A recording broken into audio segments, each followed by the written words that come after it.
my attic, kind of right after I moved in. And I just kind of put on a mask and like went up there and went at it. And I came back down with a bag full of, formerly living squirrels. And that did not die by my hand.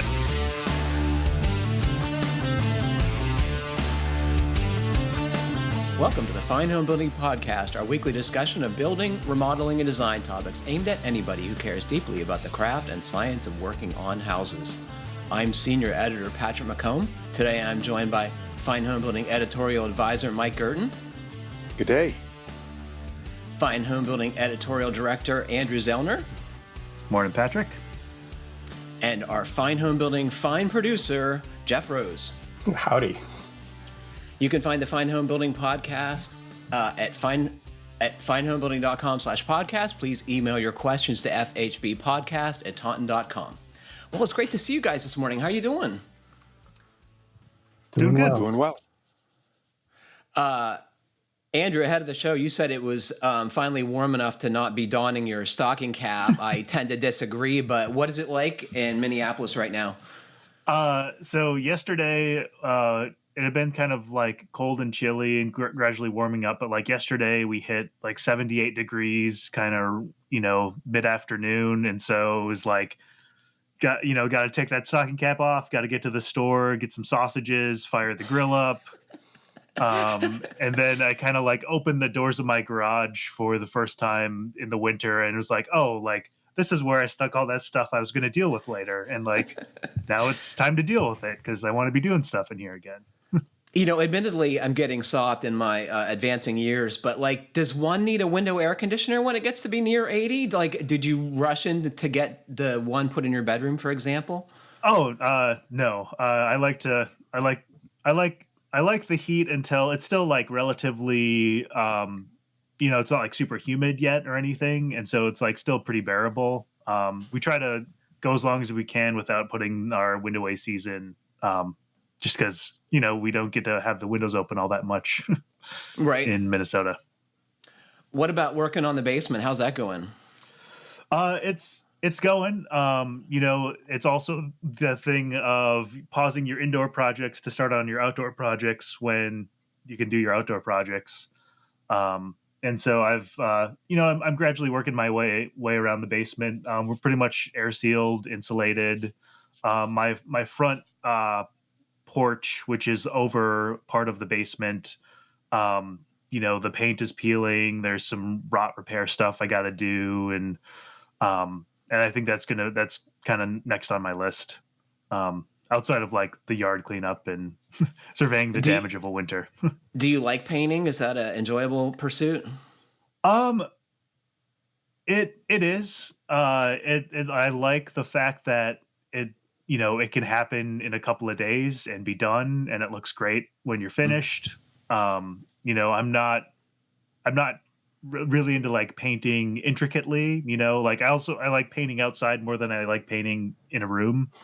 The last thing we painted was our little half bath we put in that's 4x4, and it's just like maneuvering in that with some paint and a brush and a step stool. Most small rooms make projects, less of a big deal, but painting small rooms seems to be much harder than painting a medium-sized room. It's crazy. Yeah. And it takes as much time. Yeah, it does. Yeah.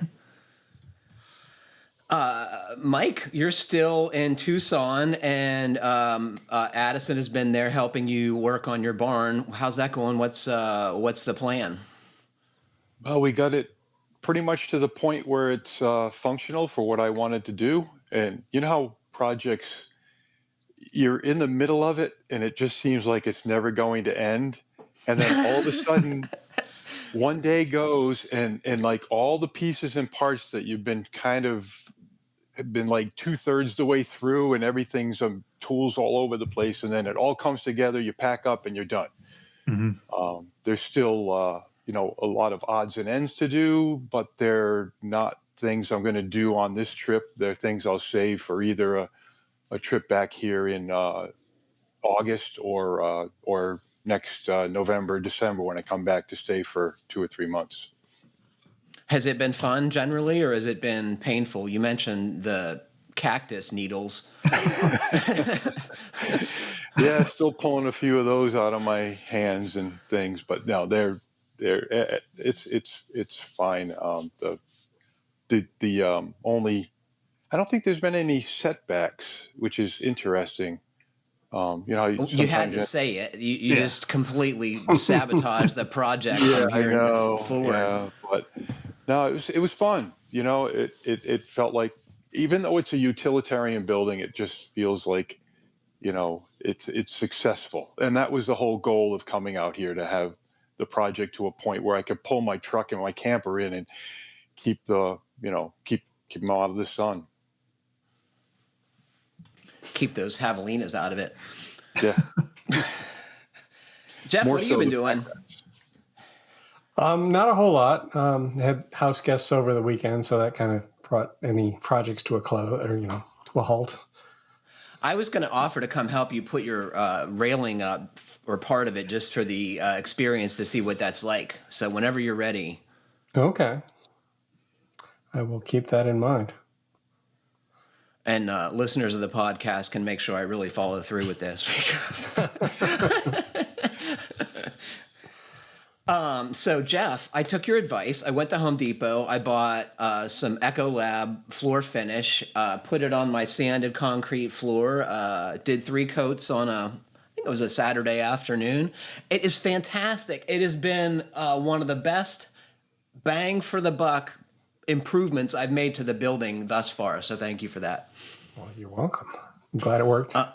Yeah, it just makes it so much nicer to be in here, honestly, instead of seeing the dirty floor and having. I've been walking around here in socks. It's it's awesome. Well, now, before you could walk around in socks and actually clean the floor, but now the floor is always going to be clean. So, I want you to know, Mike, that I have pioneered what I describe as a sock mopping. And I think it's a pretty effective cleaning technique with the right socks and the right cleaning solution. And it's pretty fun. We got some great questions and feedback from our audience today, and I want to thank you all for writing in. Starting us off is Dyami, and Dyami wrote in response to a conversation we had with Mike about roofing underlayments. And he writes, I just listened to the December 8th episode. Discussion of using peel and stick roof underlayment under the entire steep slope roof piqued my ears. While I usually find Mike Gurton's comments about roofing a bit too conservative relative to the experience I've had in a 25-year career in roofing, his comments regarding having zero downside to using a full peel and stick membrane under the steep slope roof were spot on, with one small exception. He stated that you would have to use the same membrane if you were ever to go over it again, and would only be able to go over it once for a total of 2 layers. You didn't endorse to the Florida method of installing the peel and stick over a standard felt paper, which has been mechanically attached. So my assumption is that makes it easier to peel off, right, Mike? That's what he's saying, is if you put it over stapled down felt, then when it comes time to get it off, you can get a shovel and separate it. Have you ever heard of this? well, yeah, we talked about that in the podcast. I mentioned that in Florida, that's standard practice, and they actually part of their building code for roofing. What I didn't understand in Damiani's comment was, he said you didn't endorse the method. I mean, it's a method. I kind of like it as an option to get the layers off. But. It makes a lot of sense. I've never heard of that. And forgive me, I don't know what I was doing when we were talking during the podcast, but I somehow spaced that. And just to hit on this while we're on it, the what I was stating was the code. The code states that you can only apply one additional layer. I don't necessarily agree with the code all the time, and a lot of builders don't. I think it would be really hard to only apply one additional layer of self-adhered membrane for an ice barrier because you can't peel the stuff off. And I think a lot of roofers would apply a second, a third, a fourth, until it gets up to about an inch thick, and then you just have to figure out what to do at that point. To address having to use the same peel and stick, first I must offer that assuming the asphalt shingles last about 25 years, the odds of finding the same version when it comes time to re-roof are very low. In my experience, this mandate is only because manufacturers have not tested and cannot certify that their membrane will stick to other peel and stick membranes. Practice, I will tell you, I've never seen this as an issue when we're patching on an old peel and stick membrane. And on the low slope side, there are peel and stick membranes which are specifically designed to have other membranes adhered to them. I would not worry about having to match brands.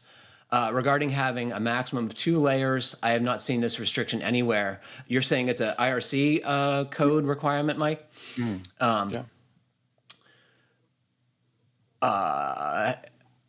While we don't want a situation where the customer has inches of peel and stick underneath their roof, we're talking about adding a 3rd layer and the shingles have lasted an average of 25 years. Then at the 50-year mark to remove the shingles, cut out any peel and stick, which is loose and otherwise unsound, and then add another layer on top. At that point, a nailed felt paper would be fine and would be a bit easier to remove. And it might be, although it might be a bit off-label in terms of trying to match specs or codes. So he's saying even if you have 2 there, you could use the stapled felt and get the 3rd off later, right? I think that's what he means. Finally, to address the floor design, while yes, it does allow for the removal of the peel and stick, I would argue that it is against the purpose of the peel and stick. Resilience was brought up at the beginning of the discussion. By sticking a peel and stick membrane to the plywood sheet, a degree of resilience is added to that no nailed-on felt, real or synthetic, can provide. I will trade the additional resilience and lower installed cost of a peel and stick membrane applied directly to the deck over a peel and stick membrane applied over a nailed felt any day of the week. When I recently roofed my house, after it needing to be roofed for over a year, because I am a roofer, I had no hesitation installing peel and stick ice and weather shield over the entire plywood substrate prior to installing the new shingles. And while Mike talked about using peel and stick over an entire surface, if it will be exposed for a while, I thought you might get a kick out of these pictures of a 50,000 square foot roof we're doing at a college. We removed the approximate 100-year-old slate over winter break and used a premium ice and weather shield with a 180-day exposure rating. The day after commencement, we will begin the installation of synthetic slate. Keep up the great show, and thanks for humoring reactionary, opinionated emails such as this. Dyami, thank you for writing in. We're all reactionary and opinionated anyway here, so it just kind of feeds right in with what we do on a regular basis. Well, that was thought-provoking. And, you got to trust someone who's seeing stuff every day for 25 years, right, I think. Yeah, but what I got to comment on that is only 25 years. When the self-adhered membranes have only, they started being used off-label back in the 70s, but they really only came on the market in the early 80s, and that was only a couple of brands. It really didn't start becoming regular practice for about the last 35 years or so. And in the history of building construction, that's not a long track record to have experience, especially since roofs only get replaced, as Damiani mentions, every 25 years or so. So there's, we're going to learn a lot more over the next 25 to 50 years, of which probably both of us will be out of the business, and it'll be all those people in the future going, what were they thinking when they did this? Yeah. And it's just like the weird products we uncover and wonder what the heck they were thinking. Yeah. Orangeburg Pipe. Somebody wrote in recently about gypsum sheathing too, which is another unfortunate thing of the 50s and 60s, I'm guessing. This comes from Todd S. First, I'd like to offer a sincere thanks to Taunton Press for a wonderful content on FHB and GBA. It has changed the course of my life for the better. My fiance and I had to save for the better part of a decade to make our dream of home ownership come true. We were planning an owner-builder pretty good house until the price and availability of materials during COVID caused us to reconsider. Land costs also skyrocketed due to the large influx of economic refugees from other states. We didn't want to continue hemorrhaging rent money while we waited for the market to recover. So in mid-2021, we bought an older home that has met our needs to fix up. It's a 1957 brick ranch with a sunroom and a basement in a great neighborhood. The sunroom sealed the deal the moment my artist and green thumb fiance stepped into the bright space. I was powerless to change her mind with my technical objections about energy details. However, learning too much about building science and construction best practices to settle for flip job quality, I made her agree as a condition to buy that we would fix up the house the right way within the constraints of our budget. This meant phasing the work over 3 to 5 years. I'll be doing virtually all the work myself. I would have never felt competent enough to tackle such a massive project, diluted or not, or flexible enough to change direction and take advantage of the opportunity without your help. Let this speak to the value of delayed gratification and years spent saving, learning, and planning. Renovations can be tricky than new construction. I couldn't have taken on this project 5 years ago. We've lived in the house for about 2 years now, and I'm just beginning to really dig in. I'm basically gutting it to the structure for the most part and replacing everything. I'll share my progress at some point. As you may be interested in seeing how a layperson on a budget with no prior experience uses the information you've shared to accomplish, or not, a monumental project such as this. Now for the reason I emailed. I was listening to the FHB podcast episode 547 today, and I believe I may have a potential answer to the mud sill / rim joist ceiling question asked by a listener.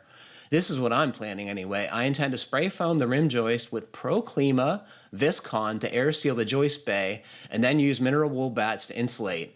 If the Proclima literature can be believed, this should leave the joist bay vapor open enough to let the sill and rim joist dry to the interior. I'm sensitive to the comments made about the difficulty of removing such materials by future owner / tradesmen, but this approach seems like the right / risk-reward ratio. Thoughts? Respectfully, Todd S. Well, that seems like a good enough solution to me.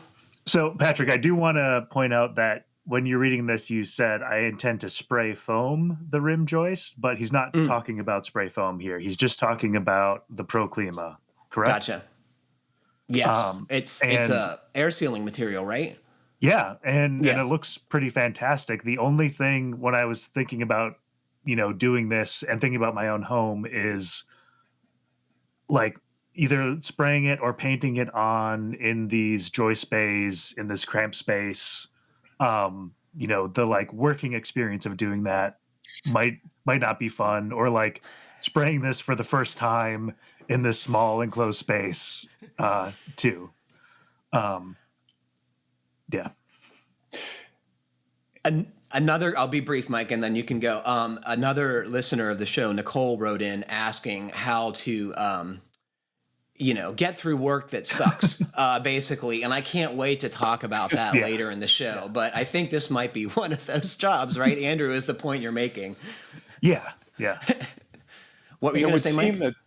It would seem that spraying would be easier, but I think the sprayer needed for this is a pretty expensive sprayer for a one-off job. You're not going to use a homeowner style canister type sprayer. So it's probably going to be painted on. So I think you're right, Andrew. Getting in there, all the nooks and crannies in a cramped space is going to be a challenge. One thing I'd add, and I think we did talk about it when we discussed the mud sill problem in a previous podcast, where you want to make sure that you don't encapsulate the mud sill to the point where it can't dry and therefore then rots out. Because in older homes, they didn't use a pressure-treated mud sill. Making a good effort to manage the bulk water on the outside of the house so that the foundation stays as dry as possible. And I think in that podcast, we went over a couple of things like, gutters and sloping the soil away from the house, and even using an underground gutter, which would just be a piece of plastic or EPDM that is under the maybe 3 or 4 inches of soil or mulch that gets the water away from the wall. Adding that to the Proclima is going to be a much more robust, less likely to cause a rot problem with that mud sill. And cover up any exposed dirt in your crawl space, right? Like that's the other place where huge amounts of moisture can migrate. And if that band joist is cold, and it's likely to be because,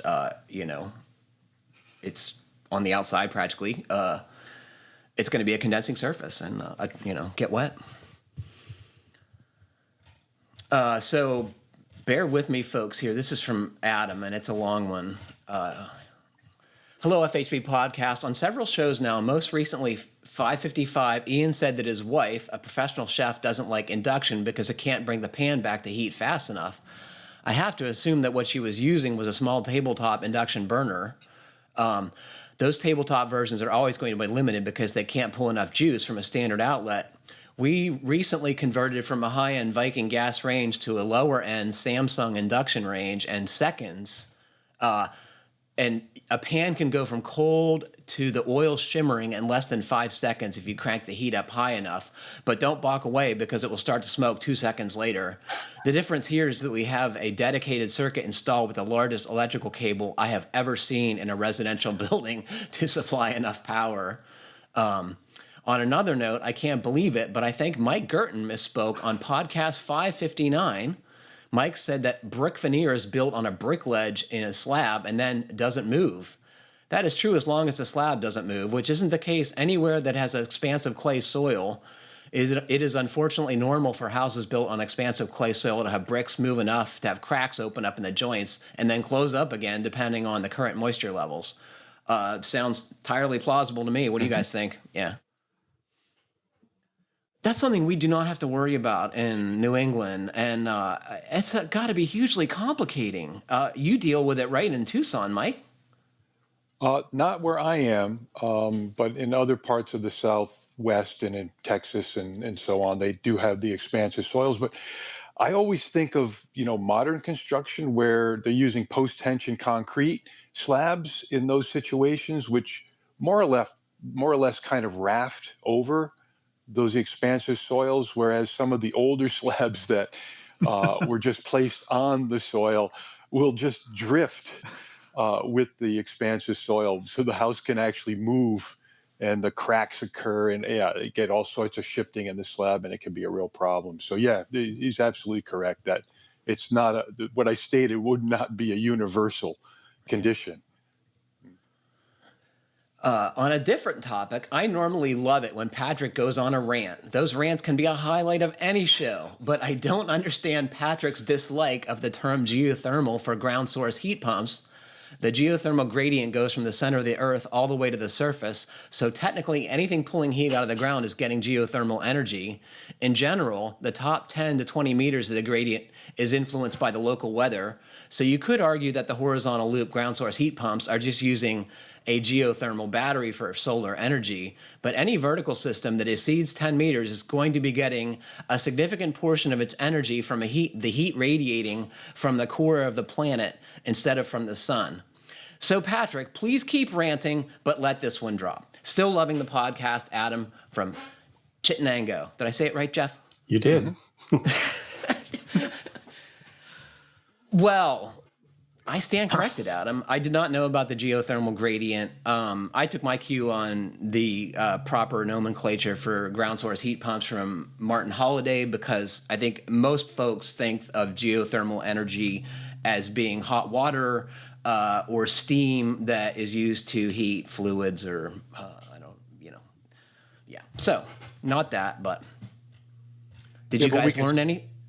We can still rant about the ground source heat pumps in general, aside from whether we use the term geothermal versus ground source, but we can still rant about the usefulness, applicability, and efficiency of those systems. So.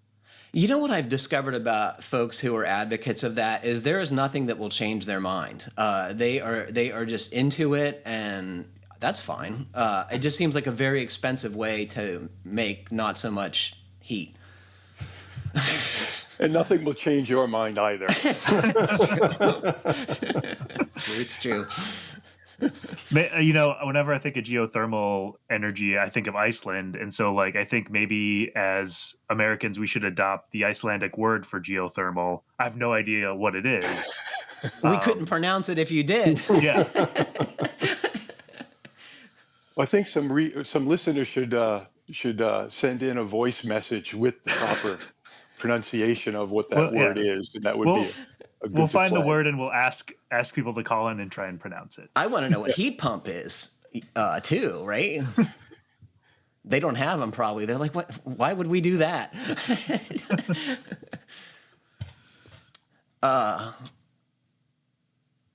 We got some great questions, and I thank you all for writing in. This first one comes from Jay.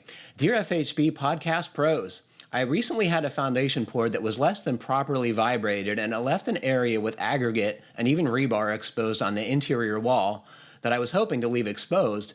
Is there a way I can form up a thin veneer coat with boards and pour it? I really can't find much info on my few brief internet searches. Maybe I'll ask Chat GPT. Thanks for the great episodes, Jay. I was curious what Chat GPT would say about this, but I'm guessing it's going to say something of like, you need to parge that, assuming it's not structurally deficient.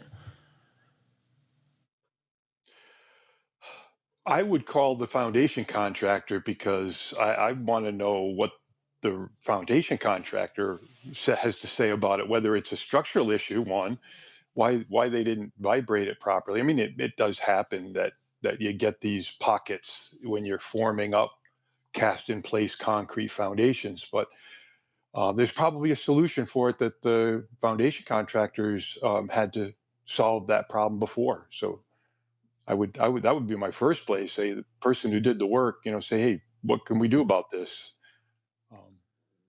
But other than that, it's really hard. Let's assume, for the sake of argument, that Jay may have employed a less experienced contractor to save some money, or maybe it was a friend who had done this on a crew for a period of time, and I don't know. Maybe it was a hot mix. Maybe there was a bunch of rebar that prevented some adequate consolidation. Are there fixes for this? Well, if it's going to be left exposed on the inside, usually people want it to look nice and uniform, and it's very hard to make a patch in concrete and get that color and texture to match. But other than that, I just use mortar. If it's a non-structural issue, just mix up some sand mortar. Make sure that you got a good, either you need to put a bonding primer on to the existing concrete if it's not going to stick, or you dampen it up so that it will stick, and then just fill it in, a good stiff mix, and you go over it with a trowel a couple times, and they usually bond right to it. It's easier to get this right during the placement, but I've seen this problem, and as Mike suggests, it's kind of like plastering, right? You're putting a real thin coat over the concrete to hide the exposed aggregate. And if you're concerned about having a uniform surface, if it's going to look, if it's going to be exposed, what you might do is just put a parge coat on the whole wall. It's just a matter of mixing up a thin mix of mortar, and then you can just use a roller and roll it on, and then just trowel it off quickly, and it'll give you a nice uniform look. So a couple ways of dealing with it. Jay, as to your first question, can you form up a one-sided form? Very difficult. If you're lucky, they haven't broke off the form ties that were for the original placement, and then I think you could make a one-sided form. But one-sided forms are very difficult to get sound for any thickness of concrete. And once you put the form on there, then you have the challenge of getting the concrete in between the foundation and the form. So you got to leave a hole. It usually has to be a two-part deal, and that's not as good as one part. Daniel writes in, hey there, everyone. I recently subscribed specifically to get the after show. Oh, that reminds me. We have a cool after show. Andrew, this was your idea. Well, and I think actually Daniel's going to be very interested in the after show. So I'm glad he subscribed to get the after show. I was on a photo shoot for a permanent wood foundation a few weeks ago, and it was the first time I'd ever seen one going in. And it was really fascinating to see how quickly it happened. You're not waiting for concrete to set. You're not coming back to strip forms. It was literally the permanent wood foundation basement went in, and if they had wanted to, they could have set floor trusses and bracing and started building the rest of the house, within a few hours, which was kind of nuts. I have so many questions, but we should probably save it for the after show. Yeah, that sounds really cool. And Daniel, as you indicated, is seeking advice. I want to build a small cabin in Michigan. I have lots of experience building ADUs and a lot of time, but not a ton of money. I thought getting a builder's license would get me a bank loan, but it did not. They still want an experienced builder to act as general contractor. Are there any ideas of the cheapest way to go about the foundation? The quotes for basements and crawl spaces have been in the ridiculous price range, not to mention all the contractors say it's too small a job for them. The foundations I've used for ADUs have been several layers of compacted stone with 4x6 skids. All were under 300 square feet. I'm looking to build a rectangle structure with a single sloped roof, about 800 to 1,000 square feet. I'm thinking of renting a backhoe with an auger and using concrete piers. Do you think this is the most DIY foundation option? I plan on hiring out the well and septic, but would like to do everything else myself. Thanks for everything you guys do. What do you guys think? Is that the easiest DIY option? Something tells me you don't think so, Andrew. I would say it's probably the easiest DIY way to get ready to build. But when I think about Michigan, I think about sort of it's a basement country. You're going to want space to run mechanicals, and all that stuff kind of feels easier to do with a little bit of working height, rather than thinking about crawling around under between concrete piers. And especially when I saw experience compacting gravel, I was like, "Ooh, now you're talking permanent wood foundation." If you're experienced in that regard. So I suggested, the Fine Homebuilding article, air sealed on piers, right? Mm-hmm. So this was an elevated room addition. I believe it was actually on helical piers instead of concrete. But anyway, the principle was you just build an airtight box on the belly of the thing and all the mechanicals go inside the structure. So then you don't need to be crawling around under there, I presume. But your point is good that basements are pretty handy for well pumps and heating equipment, and will stay relatively warm even in a days long power outage. So there are other options than the pier system that are DIY friendly. We'll talk about the permanent wood foundations, which is a great option in the after show. Another one, if you like the idea of a poured concrete foundation, would be to use ICFs, insulating concrete forms.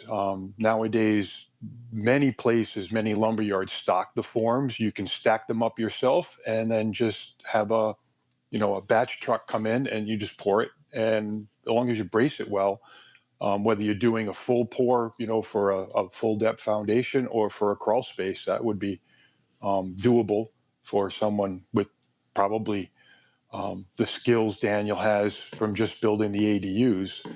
And another way, if Daniel's already familiar with doing compacted stone, put the several layers of it for the sort of a foundation using those 4x6 timbers for the ADUs, you can dig down a little bit further to frost line and do the same thing and just build up several layers, maybe a 2-foot wide trench, and then build up a number of layers of the compacted stone. It might be a little more work than digging the holes and putting piers, but it's another way to do that. If he was going to do a slab system, then that would probably be suitable for a slab type foundation on the compacted stone.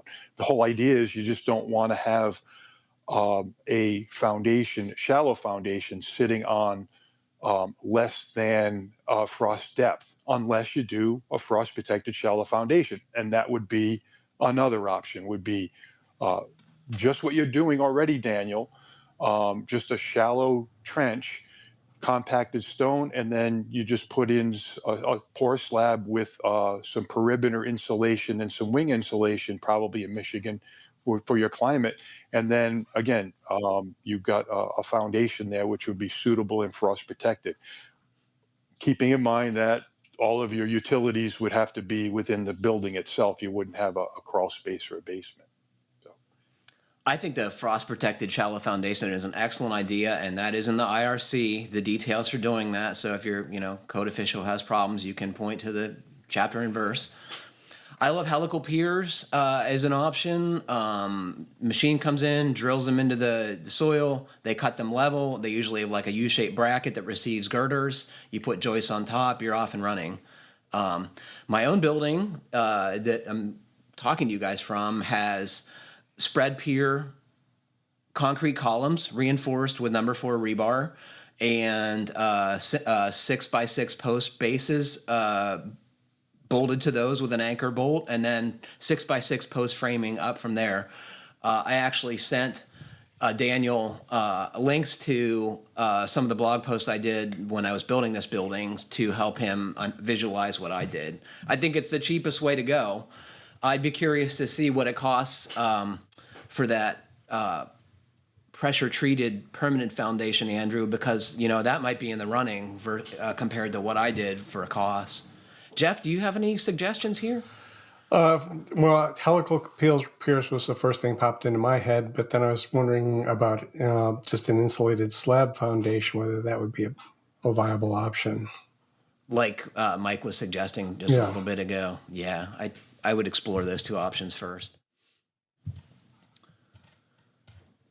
My friend dug the holes for my piers. I don't know. I was trying to count them up. I think there was 22 to support the main building, and the lean-to. And you don't want to dig those by hand. You really you can't. It takes too long. You need a machine. Rent a machine. It'll be money well spent.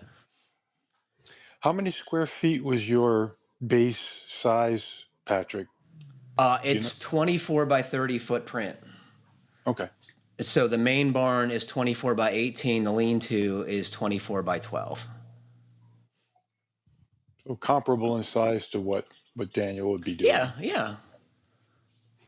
At the time, and these blog posts now are 10 years old in some cases, I had just over 30 grand into the building, and I've probably put another, 8 or 10 in it since then. So I don't have a septic and a well, and as Daniel points out, those are huge expenses, and that's nothing you can do about those. There's no value engineering any of that.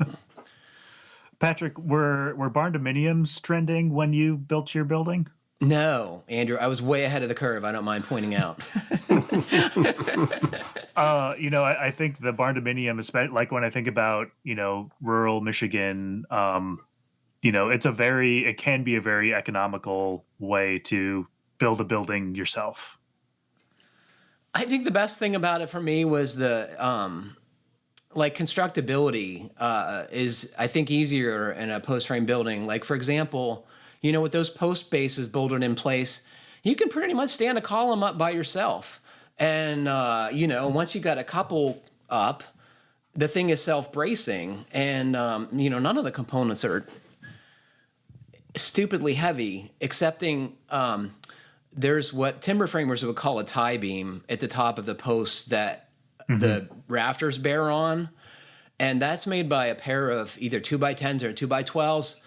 And putting those things up there, which were, 12 feet long by myself, that was kind of dodgy. But that was the only, those were the biggest pieces, the highest up. The rafters were only 2x6s, so those were no big deal.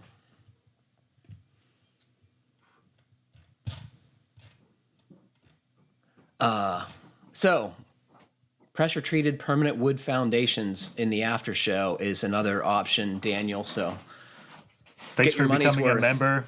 Yeah. This one's for you, Daniel. Boy, I've been waiting for this question this whole show. This is my favorite one. Nicole, thank you. Hello, host. I'd like to propose a riffing subject for you guys. How to overcome the soul-bashing beast of uncooperative and physically challenging work while keeping craft alive.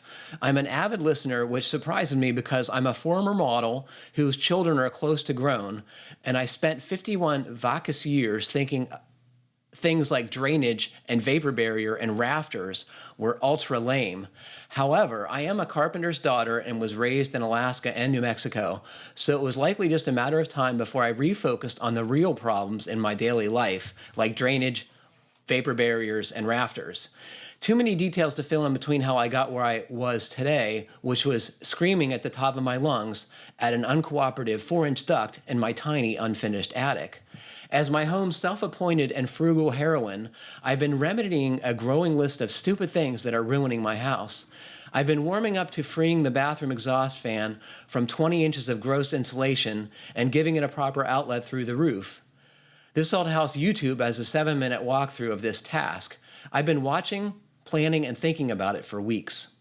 I won't bog you down with the details of the issues I encountered because I'm more interested in hearing what you have to say about the psychological beating aspects of home renovation. Forgive me, there's something about doing what I thought would be a simple task while squatting on 2-inch rafters, while having my hands coated in roof cement, which I now know is tar, while being covered in cellulose insulation, which I now know is feathers, and wrestling with a 4-inch aluminum pipe fitting that won't really fit outside or inside of the pipe that is attached to the roof vent. I just installed and trying to cut and unroll super sticky foil tape, whose roll won't actually fit in the space behind the pipe and the roof, all while I'm sweating under my mask and goggles and lisp-pacing my scissors every 2 seconds in the sea of cellulose. I'm guessing you get the idea. I'm really, really shocked about how many home maintenance and renovation tasks are incredibly physically irritating and much, much harder than I would guess. My question for you all is, how do you deal psychologically with these types of tasks that push you to your brink with their mile-high stack of small physical challenges that look manageable on paper but end up crushing your soul? P.S. I am not a wuss. I truly like to dig in mud, carry rocks, and work hard. Thank you, Nicole. Well, thank you, Nicole. That was a great email. I loved reading it, and it is a great question. Who wants to go first? I hope you guys had time to think of this. I came up with a list. I feel like I've spent the 5 years of my life thinking about this very question. So, Do you ponder the question while in the throes of being frustrated by the project at hand, or do you think about it afterwards when you're, healing your wounds? I usually For me, think about it's it in the afterwards. moment, right? When it's sucking its worst, and you just like, it just, I think it's fair to say that Fine Homebuilding and other products like it somewhat over glamorize the residential construction process. And I'm sure there are folks listening to this who would totally agree, because every magazine article, every web piece has a beginning and an end, and there's very little like figuring out by the time it comes to you in the form of magazine or web piece. All that stuff's been figured out, right? I love what I do. I think it's very important, but I think it makes it seem easy. And it's not. And if we put in all the sidebars of all of the little challenges and the things that could go wrong during the process of what we describe in an article or a video, it would be, a book thickness, because there are so many And no things. one would do it like Nicole, right? I know the frustration, though, that she's mentioning, one of the frustrations where you've got the duct, you're up in the attic, and they're the exact same diameter. They don't fit inside out. But that's where Crimpers. experience, that you need the crimpers. They're used for gutter downspouts and for ducts, and you just put a few crimps on the edge. It makes one piece a little bit smaller, so then they fit together.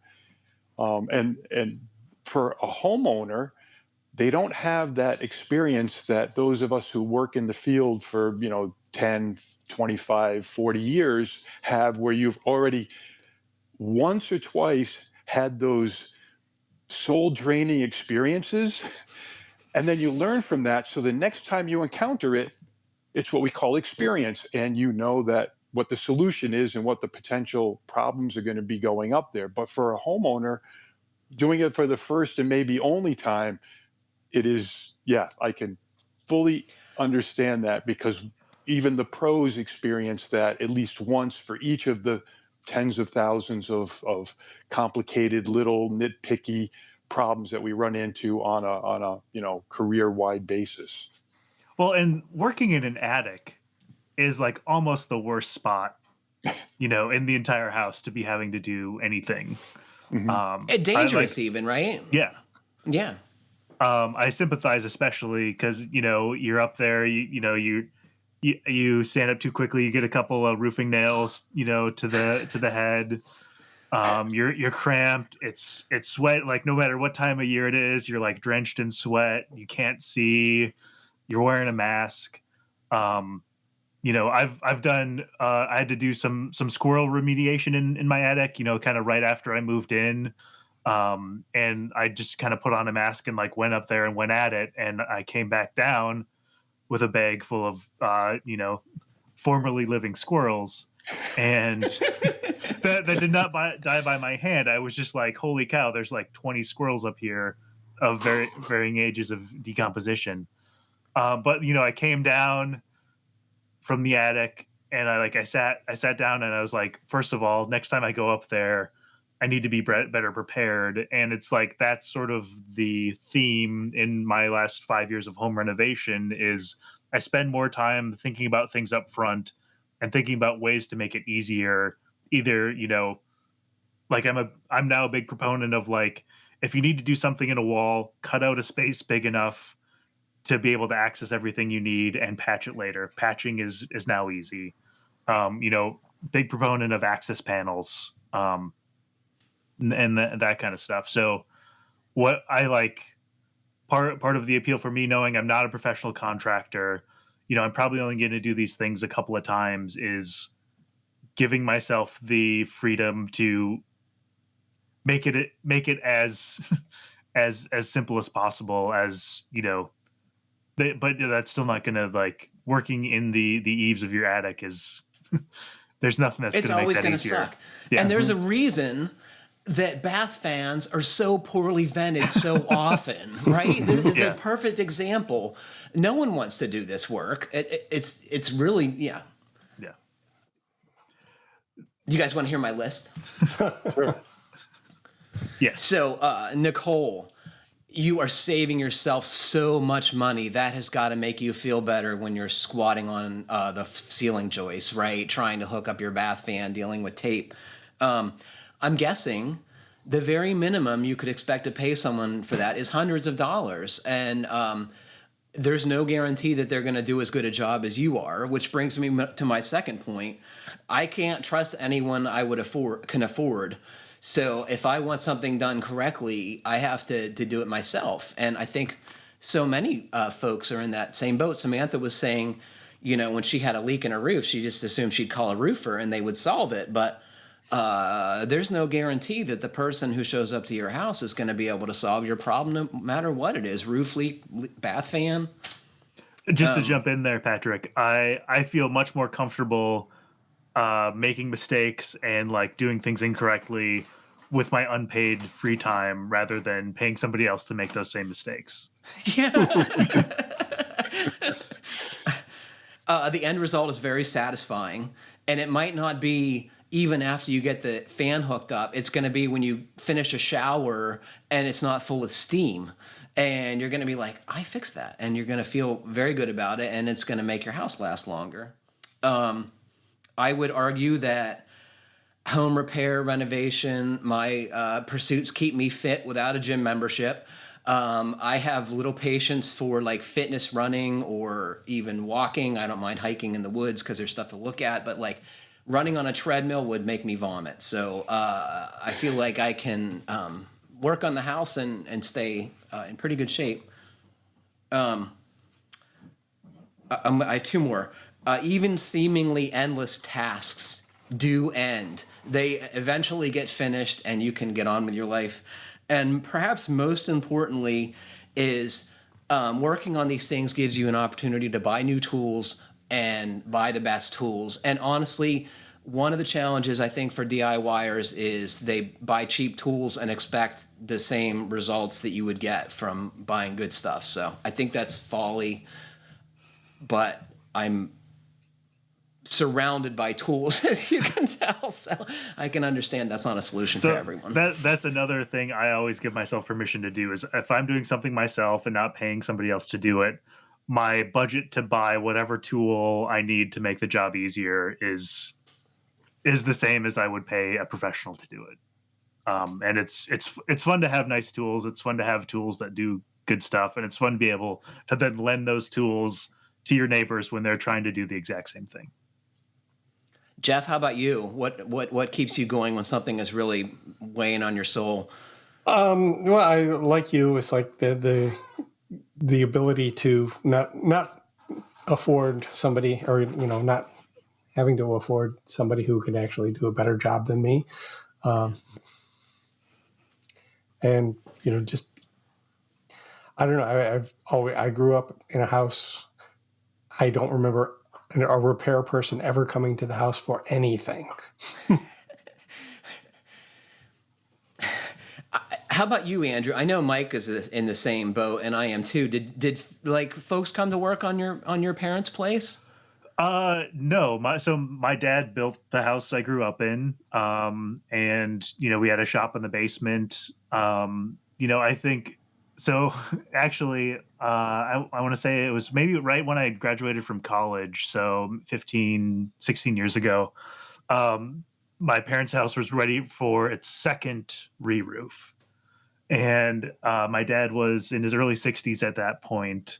And I remember like a lot of heated conversation of, my dad being like, I've roofed this house twice before. I can do it again. And my mom being like, you shouldn't be up on the roof at your age with your, with your health problems. And so I went home for a weekend and helped my dad remove shingles from like the back half of the roof and tarp it. And it was like after that weekend, they called the roofer to come finish the rest of the work. But that was like one of the first times, other than, I think, we got a new driveway at one point that my dad hired out. But pretty much anything else in the house. The first time my parents met my now wife, my dad was remodeling their kitchen, and it was the thing where he ordered the pantry cabinet, couldn't come in the back door, couldn't come in the front door. And so we ended up taking out a window and sliding it in through the window. And, my wife, who had just met my parents 20 minutes earlier, was on one end receiving a cabinet through a window with my mom,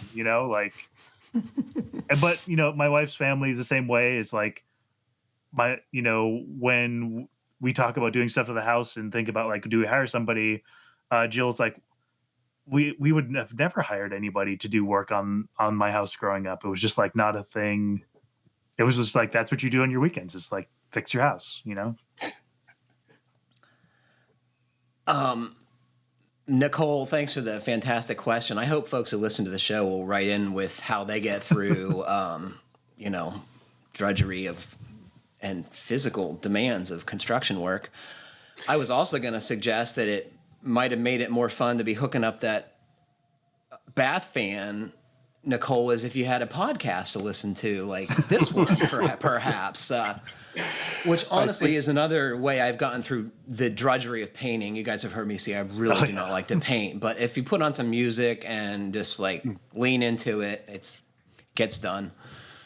Another way to get through it is give yourself permission to use profanity. It for some reason, it helps. I am, having been a former, for a short period of time, high school teacher, you really have to check your language. And I've always done that for many years.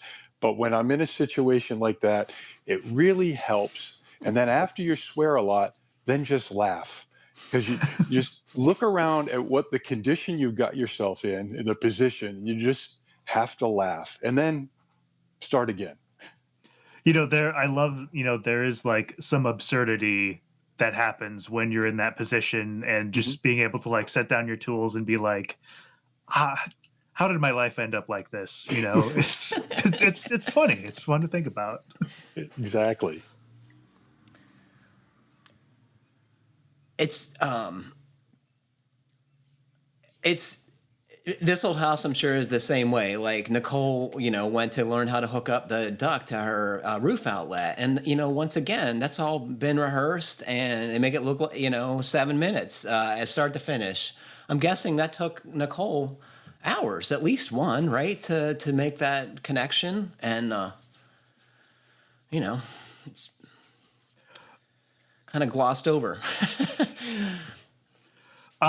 One thing I've been thinking a lot about is like more comfortable masks.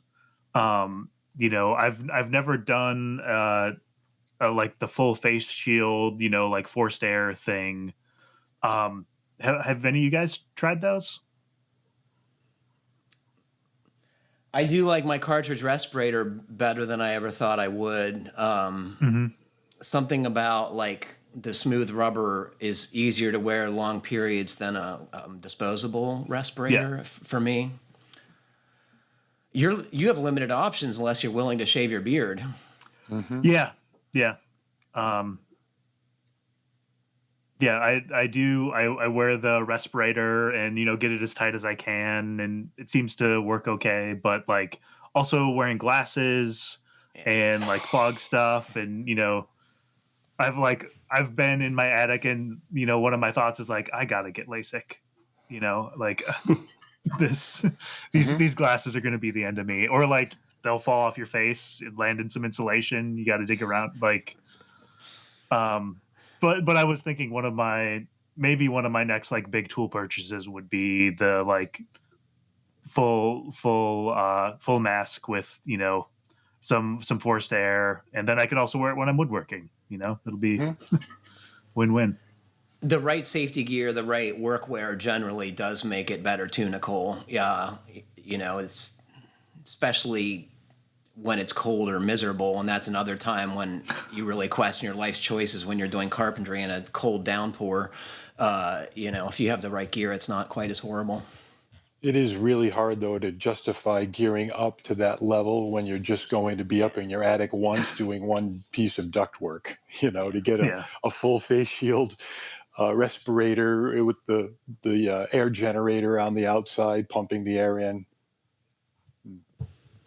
And as far as like being able to tape around round ductwork or rectangular ductwork when it's too close to something, that's also super frustrating.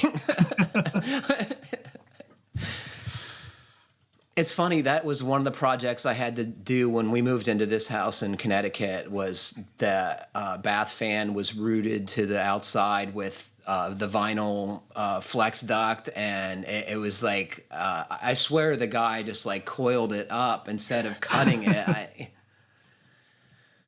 feel your pain, Nicole. Sorry, you've brought back a painful memory. You guys ready for the after show? I am. All right. What are we going to talk about? Permanent wood foundations. Oh, yeah. One of my favorite topics. Yeah, and your family were early adopters, I think I would say, right? Yeah.